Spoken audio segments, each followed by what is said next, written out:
안녕하세요. 오늘도 사연살롱을 찾아주셔서 감사합니다. 저는 50대 중반의 여성이에요. 그동안 사연을 들으며 좋은 시간 많이 가졌기에 오늘은 제 이야기를 해볼까 해요.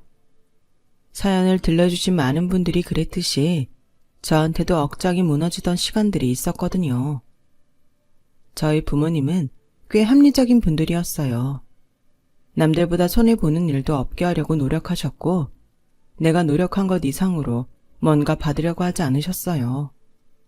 그런 건 물건이나 음식에 돈을 지불할 때도 마찬가지였는데 결코 적게 주고 더 가져오려는 욕심을 부리지 않으셨죠. 은주야, 사람은 결국 자기가 한 대로 돌려받게 돼 있어. 그러니까 필요 이상 욕심을 내려고도 하지 말고 뭐든 이치에 맞는지부터 살펴봐야 한다. 내 욕심으로 뭔가를 하면 꼭 탈이 나는 법이야. 라며 제가 잘 이해하지 못하는 어린 나이 때부터 그렇게 가르치셨어요. 그런데 저희 시댁은 그런 집이 아니었어요. 몇 명 되지 않는 가족 식사를 할 때에도 무조건 많이 주는 집이다. 공짜 많은 집을 택하더라고요. 처음에는 뭐 그런 재미에 사나 보다, 많이 먹었으니까 그러나 보다 하며 좋게 생각했었어요. 저희 친정은 꼭 비싸거나 저렴한 식당을 가는 건 아니었고 어디가 됐든 저희가 지불할 수 있는 선에서 음식 재료 잘 쓰고 입에 맞는지 살펴보고 갔거든요. 그와 반대로 시댁은 무조건 많이 주는 식당을 가니 저는 솔직히 웃음도 나왔어요.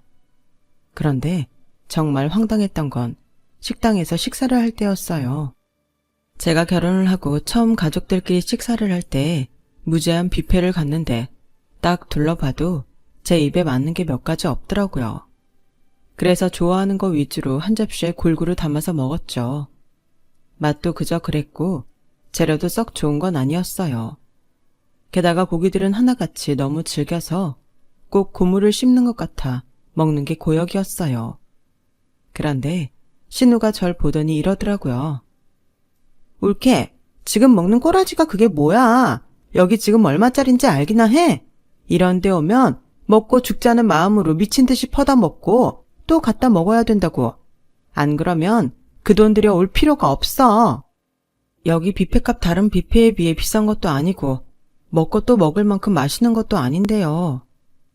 이 언니가 뷔페 먹을 줄 모르네. 아우, 저 답답이는 어쩌다가 저런 여자를 만난 거야? 외국에 산다고 상견례 때도 오지 않는 처음 보는 시누이 말에 저는 너무 황당했어요. 남편은 어디서 뭘 하길래 나를 이렇게 내버려두나 하며 둘러봤더니 음식을 접시마다 두 종류씩 잔뜩 담아서 퍼다가 테이블에 놔두기 바쁘더라고요. 저는 그때 처음으로 남편이 창피하다는 생각이 들었어요. 연애할 때는 그런 모습을 한 번도 보인 적 없는 남편이었어요.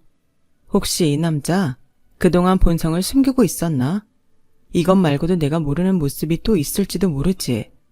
순간 그런 생각들이 머릿속을 스치고 지나가더군요. 그런데 그게 그 집안 분위기였어요. 시어머니도 음식을 어찌나 탐욕스럽게 잔뜩 갖다 놓고 먹는지 저는 정말 처음 보는 광경이었어요. 그래, 우리 집하고 문화가 다르다고 해서 그게 꼭 이상한 것만은 아니잖아. 내가 낯설어서 그랬을 거야. 다른 걸 인정해야지. 그날 밤 먹은 게 체해서 아픈 배를 부여잡고 약을 먹으며 저는 그렇게 혼잣말을 했어요. 하지만 그게 저와 시댁이 안 맞는다는 걸 안 시작이었을 뿐이었죠. 시댁은 남편도 그렇고 다들 어떻게든 자기 돈을 안 쓰려고만 했어요. 그날 뷔페에서 제 머릿속을 스치고 지나갔던 생각이 맞았던 거예요. 연애 때에는 내숭을 떨고 본 모습을 보여주지 않았더라고요. 집에 쓸 물건을 장만할 때도 남편은 자기 돈을 들이는 건 어떻게든 싼 것만 찾아서 샀어요. 그게 가격에 비해 튼튼한 것도 좋은 것도 아닌데도요. 그러다가 제 돈으로 뭐 살 일이 생기면 역시나 성능이든 뭐든 알아보지도 않고 제일 비싼 걸 고르더라고요. 이거 가격 대비 성능 너무 안 좋은데 굳이 이 돈 내고 이걸 살 필요는 없을 것 같아. 여기 이 제품이 가격도 더 저렴하고 성능도 좋네. 야, 이런 가전제품은 무조건 신병 중에 제일 비싼 거 고르는 거야. 그래야 나중에 팔아도 더 받는다니까. 내 말대로 해. 라며 제가 뭐라 하기도 전에 직원한테 계산해달라고 소리를 치고는 제 카드를 휙 가져가는 식이었어요. 다시 생각해도 열받는 게 그 사람은 가전제품이나 큰 가구 같은 돈 나가는 건 전부 제가 사게 하려고 자기가 먼저 선주쳐서 자잘한 걸 사드렸단 거예요. 당시에는 이 남자가 그 정도라고는 생각을 못해서 순진하게 남은 건 내가 사야 되는구나 하고 계산했었죠. 정말 지금 생각해도 제가 왜 그렇게 멍청하게 굴었는지 모르겠어요. 이래서 눈에 콩깍지가 씌인다는 게 무섭다는 거겠죠. 시어머니도 마찬가지였어요. 어디서 뭐 싸게 판다거나 경품을 많이 준다든지 서비스를 준다고 하면 눈에 불을 켜고 쫓아갔어요. 저는 그런 게 제 생활하고 너무 안 맞아서 시어머니가 그러는 걸 봐도 못 본 척 했어요. 제가 간섭할 일은 아니라는 생각도 들었고요. 어쨌든 저는 하던 대로 하면서 살면 되니까요. 그런데 하루는 아주 급하게 저를 찾더라고요. 꼭 저랑 어디 같이 가야 된다며 신신당부를 하셔서 회사에 휴가를 내고 갔더니 무슨 이상한 건물 강당에서 중소기업 물건들을 판다며 한 사람씩 돌아가면서 나와 박수 치는 것도 시키고 노래도 부르게 하더라고요. 자기들은 마이크 잡고 앞에서 노래 선창하고요. 이게 다 뭔가 싶어 얼떨떨 하기만 했어요. 무슨 신세계를 체험하는 기분마저 들었고요. 그런데 마지막에 마이크를 잡은 남자가 팀장인지 부장이라고 자기를 소개하더니 오늘 여기 있는 의료기기하고 냄비 세트 사시면 계란, 설탕, 기름 다 드려요. 얼른 나와서 집어가세요. 이거 금방 마감돼서 다 품절되니까 그 전에 얼른 줄 서세요. 그러자 시어머니는 제 등을 막 떠밀었어요. 예, 지금이다. 얼른 줄 서라.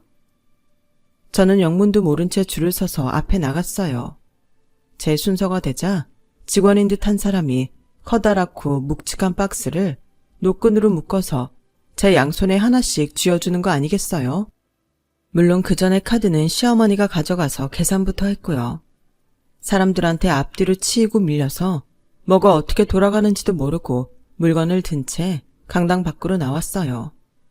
그랬더니 시어머니가 휴지, 계란, 설탕을 잔뜩 받아들고 저를 기다리고 있더라고요. 저도 시어머니도 낑낑대며 그 건물을 나섰고 시어머니는 앞에 서 있던 택시를 보자마자 냉큼 타더니 예, 얼른 이거 타고 가자 라며 저를 부르셨어요. 저는 팔도 너무 아프고 정신이 없어서 그저 따라갔죠. 그랬더니 택시는 시댁 앞에 섰고 시어머니는 물건을 다 내리자마자 카드를 저한테 쥐어주고는 그럼 잘 가라 하고 집 안으로 들어가 버리는 거 아니겠어요? 아마 지금 같았으면 이게 뭐냐며 화를 냈겠지만 그때 저는 남편을 많이 사랑했고 그러니 시댁도 어떻게든 이해하려는 마음이 더 컸어요. 하지만 그때 바로 결혼 생활 접었어야 했어요. 그 이후로도 저는 줄곧 상처만 받았거든요. 저는 남편도 시댁도 무조건 공짜만 바라는 게 아니라 제대로 된 소비를 할 수 있게 돕고 싶었어요. 그게 뭐 대수냐? 공짜 받을 수 있으면 받는 게 좋지 라고 생각하시는 분들도 있을 것 같은데요. 이 사람들은 그 정도가 아니었거든요. 이런 걸 경제적이라고 해야 되는 건지는 모르겠지만 자기들 돈은 어떻게든 안 쓰고 남한테서 최대한 많은 것을 받아내려고만 했어요. 그건 저도 예외가 아니었고요. 거기서부터 저는 이 집 사람들과는 다른 대접을 받고 있었던 거예요. 하지만 결혼 초 순진했던 저는 그런 사실을 모르고 제 돈을 써가면서까지 가격에 맞는 물건값이 조금 나가도 괜찮은 재료와 적절한 간을 맞춘 음식 이런 걸 사게 만들려고 엄청 노력했어요. 남편이나 시어머니는 제가 쇼핑을 가자고 하면 무조건 그럼 네가 사는 거다? 라고 확인부터 받고 같이 가곤 했어요. 모든 비용은 제가 다 지불하는 거였고요. 두 사람은 그걸 아주 당연하다는 듯 받아들였어요. 그 옆에서 돈을 쓰는 제가 다 느껴질 정도였으니까요. 제가 계산을 하고 있을 때에도 자기들이 산 것만 꺼내서 다시 보느라 정신이 없었거든요. 그래도 저는 언젠가는 내 마음도 알아주고 이렇게 같이 쇼핑을 하다 보면 저 사람들 소비 습관도 바뀌겠지. 막연한 희망을 가졌어요. 하지만 저의 그런 기대가 실망으로 바뀌는 일이 생겼어요. 아니, 실망 정도가 아니라 저한테는 큰 상처였죠. 한 번은 청소를 하는데 제가 결혼 전 남편한테 선물한 고급 시계가 보이지를 않더라고요. 아무리 찾아도 안 나오길래 남편이 혹시 잃어버렸나 해서 물어봤어요. 당신 그 롤렉스 시계 어디 갔어? 왜 안 보이지? 아, 그거 찰만큼 차서 지난주에 팔았는데 역시 비싼 거라 그런지 값을 꽤 쳐주더라. 그리고 그게 요즘 되게 인기인가 보더라고. 내가 그거 판다고 게시판에 올렸더니 몇 명이나 사겠다고 댓글 달아서 그중 제일 비싸게 부른 사람이랑 거래했지. 라고 아무렇지도 않게 이야기하는데 저는 정말 충격 먹었어요. 아니 그거 당신이 너무 갖고 싶다고 해서 내가 일부러 일본 가는 사람한테 부탁까지 해서 산 거야. 지금 우리나라에 들어오지도 않은 거라고. 그래, 그러니까 더 비싸게 받았다니까. 난 그거 몇 번 차니까 질리더라고. 아직 한국 들어오기 전에 팔아서 제대로 장사했어. 정말 창조경제가 이런 걸 두고 하나 싶게 남편은 오히려 잘했다는 듯 당당하게 말을 했네요. 내가 어떤 마음으로 그걸 샀는데 돈이 문제가 아니잖아. 내가 그거 부탁한 사람 나보다 윗사람이라 정말 어렵게 부탁했다고. 그걸 나한테 말도 안 하고 팔면 어떡해? 아니, 그런 문제가 아니라 어떻게 그럴 수 있어? 나만 좋았으면 된 거 아니야? 어차피 나한테 선물한 건데 왜 당신한테 그런 말을 해야 돼? 뭐 돈 안 나눠줘서 그래? 아, 이거 내 비상금 할 건데. 라며 돈 생각만 하고 아까워하는 모습에 정말 실망스러웠어요. 남편은 저한테 너무 갖고 싶다, 저거 해보고 싶다, 그런 말을 하며 받았던 물건들을 그런 식으로 하나 둘 팔아치우고 있었어요. 그건 시어머니도 마찬가지였어요. 제가 그 현장을 직접 목격하기도 했고요. 제가 시댁에 방문한 날이었는데 문이 열려있길래 그냥 들어갔거든요. 시어머니는 거실 소파에 앉아서 통화를 하고 있었어요. 저번에 내 스카프 예쁘다고 했지? 그거 5만 원에 사라. 나 진짜 딱 한 번 맸어. 에이, 안 돼. 5만 원은 줘야지. 그거 백화점 거고 원래 비싼 거라고. 싫음 마라. 다른 사람한테 팔 거야. 그럼 5만 원에 오케이? 시어머니가 말한 그 스카프는 제가 쇼핑하자고 나갔을 때 산 거였고 제가 가자고 했다고 저보고 계산하라고 한 그 스카프였어요. 그날 저는 집에 와서 남편한테 따졌어요.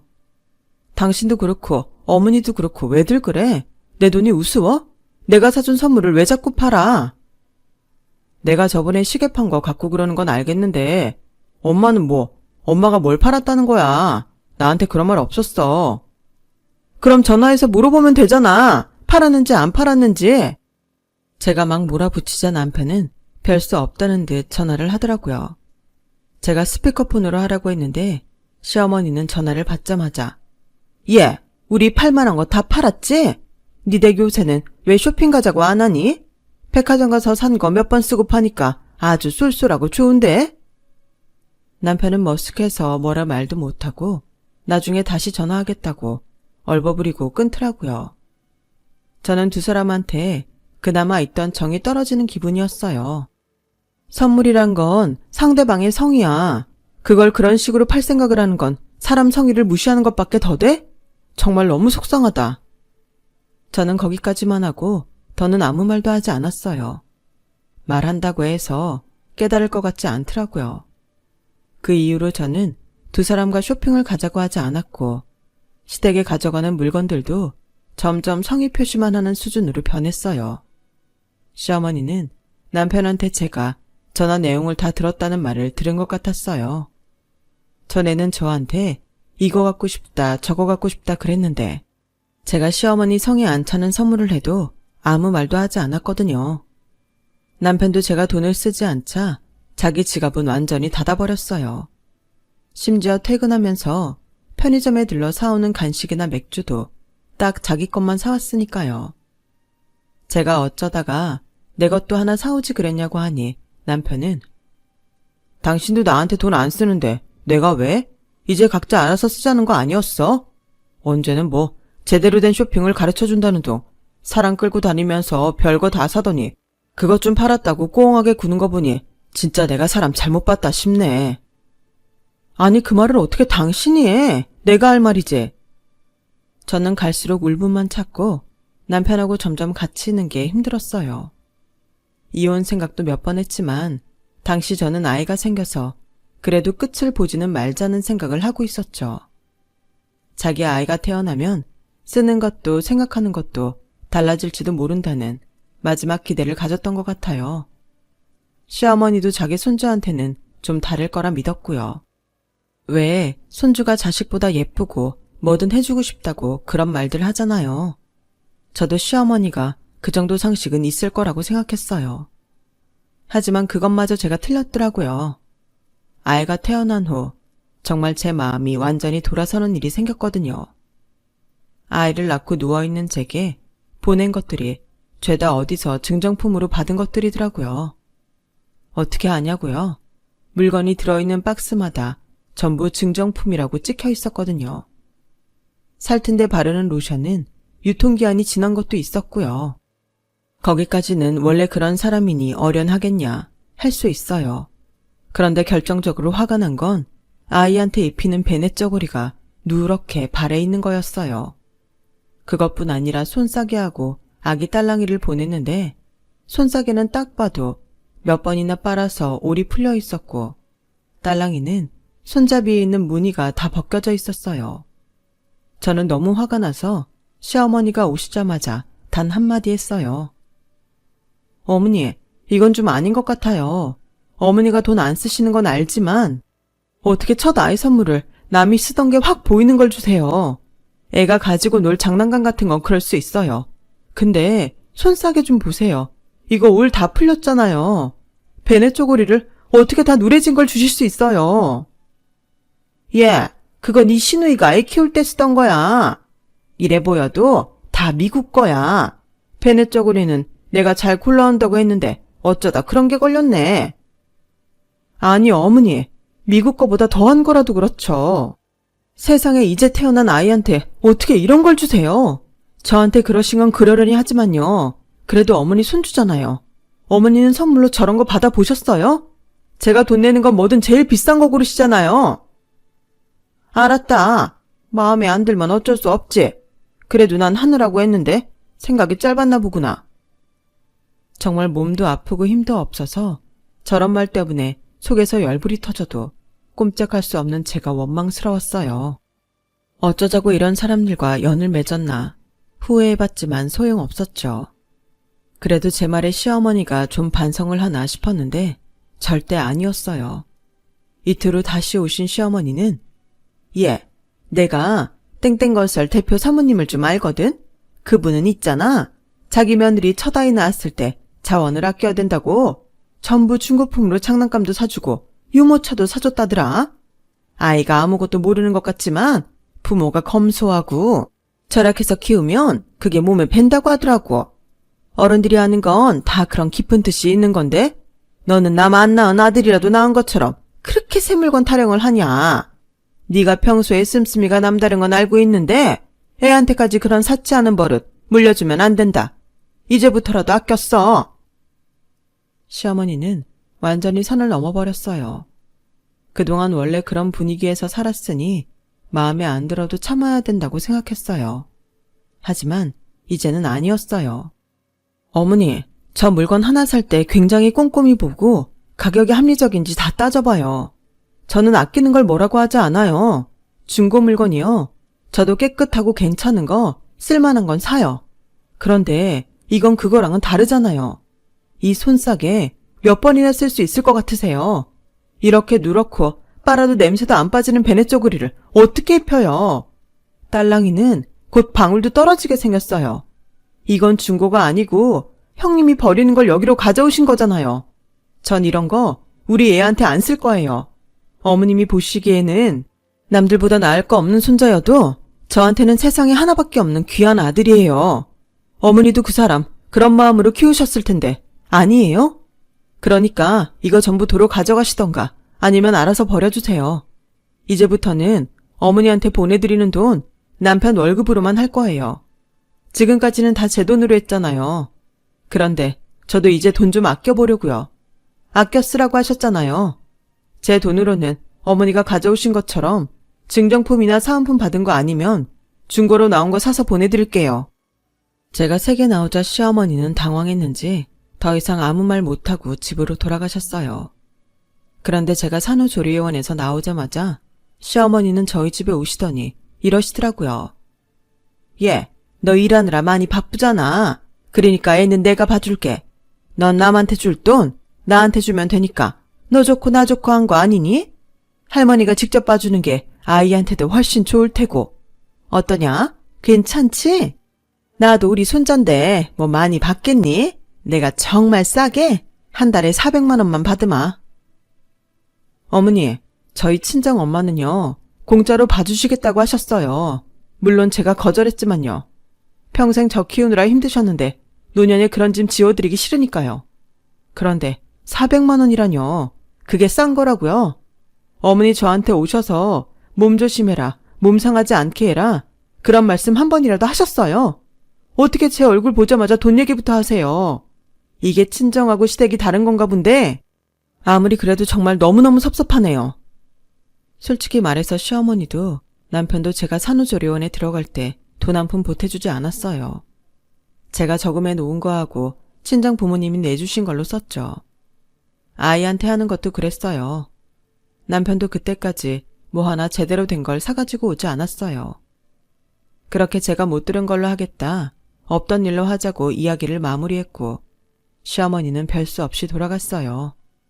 그런데 진짜 저를 완전히 뒤집어지게 만든 일이 생겼어요. 친정 부모님이 저희 아이 키우는 데에 힘들 테니 생활비에 보태 쓰라고 꽤 큰 돈을 보내셨어요. 어차피 저희 가족이 쓰는 거니 생활비 통장으로 보내셨죠. 그런데 그 돈이 없더라고요. 제가 확인한 바로 전날에 인출된 걸로 나온 걸 보니 남편이 빼간 것 같은데 도대체 어디에 쓰려고 한 건지 생활비를, 그것도 1,000만 원이나 되는 돈을 왜 가져간 건지 모르겠더군요. 저는 바로 남편한테 전화를 해서 물어봤어요. 당신 친정에서 보내온 돈 어쨌어? 지금 보니까 없는데? 그거 엄마 갖다 드렸지. 엄마가 우리 준우 봐주기로 했다면서. 그래서 기분 좋으시라고 미리 성금으로 딱 내가 현금 뽑아서 가져갔어. 엄마도 좋아하시더라. 친손자니 잘 봐주실 테고. 그러니까 당신 이따 간다고 했으니까 그 전에 아이 물건 챙겨서 준우랑 어머니한테 데려다 줘. 저는 아무 대답도 하지 않고 전화를 끊었어요. 이건 더는 말을 하고 말 것도 없었어요. 이 정도로 말이 통하지 않고 상식대로 안 되면 방법은 하나였죠. 저는 남편 말대로 물건을 차곡차곡 챙겨서 택시를 타고 그것들을 시댁 앞에 내려다 놓았어요. 그리고 아무 말 없이 집으로 돌아왔죠. 집에 온 저는 바로 친정에 전화해서 전후 사정을 말했어요. 친정 부모님은 이제 더는 볼 것도 없다며 화가 나셔서 치를 떠셨어요. 조금 있으니 시어머니가 불이 나게 전화를 했더라고요. 얘, 집 앞에 이게 다 뭐냐? 이거 채영이 물건이잖아. 아니, 준우는 어디 가고 이게 와 있어? 어머니, 제가 이번 일로 깨달은 게 있는데요. 어머니랑 그 사람은 저한테서 돈이 안 나오면 언젠가는 저도 배신 때리겠더라고요. 친정 부모님이 생활비 하라고 보내주신 걸 바로 빼서 어머니한테 갖다 주는 그 사람이나, 제가 분명히 아이 보는 일 거절했는데도 봐주기로 했다며 거짓말을 해서 돈을 받아먹는 어머니나 더는 같이 못 살겠어요. 너 그러니까 지금 내 아들이랑 우리 재홍이랑 이혼이라도 하겠다는 거냐? 그래? 그때 옆에서 듣고 있던 아빠가 전화기를 뺏으셨어요. 이보세요. 당신 아들이 귀하고 당신이 귀하면 내 딸은 더 소중하고 귀해요. 내가 잘 살고 매일 좋은 일 만들라고 결혼시켰지. 거지도 아닌 내 딸을 어디서 남이 쓰던 것만 갖다 주면서 절약하라고 강요하고 자기들은 내 딸 돈으로 호의호식하는 꼴 보려고 결혼시킨 줄 압니까? 지금까지 우리 애가 참고 산 게 용하네요. 저는 더는 이 꼴 못 보고 우리 귀한 손자도 당신 같은 사람 손에 못 맡기니까 그렇게 아세요. 아빠는 단호하게 말을 하고 전화를 끊으셨어요. 그리고 트럭을 불러 저와 아이의 짐을 친정으로 옮기고 저도 아이를 안고 친정으로 돌아갔어요. 밤이 되자 놀란 남편이 전화를 했어요.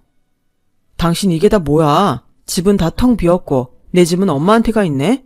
뭐 하자는 거야? 미쳤어? 우리 엄연히 부부고 우리 부부집이야. 당신하고 당신 부모님이 이렇게 마음대로 할 자격 없어. 그럼 우리 엄마 아빠가 준 돈은 당신 마음대로 어머니 갖다 줄 자격은 있다는 거야? 자격 좋아하시네. 그 집은 뭐 당신 돈 들여 들어갔어? 아니잖아. 전부 내 돈이잖아. 처음 결혼해서 어머니가 날 이상한 데 끌고 가서 중소기업 물건 잔뜩 사게 만들고 날 짐꾼 취급했을 때 그때 했어야 될 일을 지금 하는 거야. 제가 이렇게 나올 줄은 몰랐는지 남편은 당황해서 어쩔 줄 몰랐어요. 너희 엄마 아무리 공짜 좋아한데도 그렇지 자기 첫 손자한테 남이 쓰던 물건을 주면서 절약정신이니 어쩌니 말도 안 되는 소리 하는데 그게 정상적인 상식이 있는 사람이니? 넌 그 집에 대한 지분을 내게 말하면 안 돼. 그 정도는 너도 알지? 그 집 아까 주인한테 전세 빼달라고 얘기해놓고 왔으니까 넌 니네 엄마랑 같이 짝짝꿍해서 지금까지처럼 평생 잘 먹고 잘 살아봐. 그리고 네가 니네 엄마한테 준 1,000만 원 바로 나한테 돌려주지 않으면 진짜 가만히 있지 않을 거니까 그런 줄 알아. 우리는 여기서 이렇게 끝내자. 나도 너 같은 놈 만나서 지겨웠고 다음부턴 절대 너 같은 놈 상종도 안 할 거야. 다시는 보지 말자. 저는 제가 할 말을 다 내뱉은 다음 전화를 끊었어요. 그러나 생각지도 못한 일에 시어머니는 놀라서 남편과 함께 친정까지 불이 나게 쫓아왔어요. 하지만 저희 부모님도 그렇게 호락호락하지만은 않으셨어요. 평소에 점잖고 말수가 없으시니 시어머니와 남편 눈에 호구처럼 보였던 것 같은데 두 분 다 계산이 철저하고 옳고 그름을 잘 따지셨거든요. 어디 가서 말로 지는 법도 없었고요. 아무 때나 쓸데없이 말을 많이 하지는 않지만 필요할 때는 선후 관계를 철저히 따져서 상대가 더는 말 못하게 만들었어요. 저는 아빠의 권유로 엄마와 함께 아이를 데리고 경치 좋은 지방 친척집에 가서 편하게 쉬고 있었어요. 그러니 저를 만나지 못해서 애가 다른 건 남편과 시어머니였어요. 찾아온 시어머니와 남편을 상대한 건 아빠와 사촌오빠였고요. 어릴 때부터 친형제나 다름없이 자라온 오빠였기에 제가 시댁에서 그런 말도 안 되는 일을 겪었다는 거에 오빠는 완전히 화가 나서 흥분한 상태였어요. 오빠는 남편한테 반말로 하나하나 따지고 들었고 아빠는 시어머니한테 결혼 전 전부 내 돈으로 준비했던 혼수며 집 문제부터 결혼하고 나서 얼마나 돈을 썼고 남편과 시어머니는 그런 저에게 어떻게 했는지 일일이 꼽아가며 다 말씀을 하셨대요. 가족이니 정이니 이런 말들로 아빠한테 맞서던 시어머니와 남편도 철저하게 따지고 드니까 더는 할 말이 없으니 물러섰다고 하더라고요. 시어머니와 남편은 자기들 사는 방식이 굉장히 똑똑한 거라고 착각했지만 실은 주변에서 그 사람들을 상대해주지 않는 거였는데 두 사람은 그걸 몰랐던 것 같아요. 아무튼 시어머니와 남편은 아빠와 사촌오빠한테 호되게 당했다고 해요. 하지만 아빠는 시어머니와 남편이 하는 걸 보니 앞으로도 계속 찾아와서 어지간히 괴롭힐 거라고 생각하신 것 같아요. 아빠는 저한테 전화를 하셔서 이렇게 말씀하셨어요. 너희 집은 이미 내놓았으니 당분간은 거기서 아이랑 지내면 어떠냐? 그 사이 아빠는 이 집 팔고 그 사람들하고 더 떨어진 데 알아볼게. 내가 보니까 이 사람들 이대로 물러날 것 같지 않다. 지금까지 네 돈만 쓰게 하고도 뻔뻔한 거 하며 나한테 와서 따지면서도 아이 얘기는 꺼내지도 않는 거 보면 지들 이익만 철저히 따지는 사람들이야. 이대로 있다가는 너도 준우도 마음 편히 살기 힘들 것 같아. 이혼해도 자기들이 손에 줄 이익이 있을 것 같으면 끈질기게 물고 늘어질 사람들이야. 그런 인간들은 우리가 지금부터라도 아예 피하는 게 맞아. 실은 저도 아빠와 같은 생각을 하고 있었기 때문에 바로 알겠다고 했어요. 시어머니와 남편은 정말 자기들이 손해볼 것 같은 건 절대 안 할 테고 저한테서 뭐라도 받아먹을 수 있을 것 같으면 지옥에라도 쫓아올 사람들이었어요. 그래서 저는 아빠 말대로 엄마와 아이와 함께 친척집에 좀 더 있었고 그 사이에 아빠는 집을 팔고 다른 집을 구하셨어요. 서울과 가까운 수도권이었는데 그렇게 조금만 나가도 공기도 더 좋고 좀 더 넓은 데에서 아이가 마음껏 뛰어놀 수 있겠더라고요. 물론 이게 다 아빠가 가지신 재산이 있어서 가능했지만요. 저와 남편은 그렇게 헤어졌어요. 하지만 그 사람은 자기 본성을 못 버리고 끝까지 돈돈거리더군요. 남편은 제 돈을 뜯어내려고 자기가 부당하게 이혼당하게 생겼다며 온갖 거짓말들을 다 해서 변호사를 선임했거든요. 그런데 변호사가 저희 변호사와 이야기하고 저희가 준비한 서류들을 보더니 그 사람 말이 거짓인 걸 알고 추궁을 했다더라고요. 하지만 남편은 절대 거짓말 아니라고 발뺌을 하다가 변호사가 제가 돈 쓴 영수증을 전부 보여주고 저에게 보냈던 사은품 증정품에 아이의 그 누더기 같은 베넷 저고리와 손싸개의 딸랑이 사진까지 보여주니 더는 말을 하지 못하고 포기했다고 해요. 그리고 변호사가 계속 이러면 자기를 속인 걸로 소송하겠다고 으름장을 놨다더라고요. 아마 그게 무서워서 포기했던 것 같아요.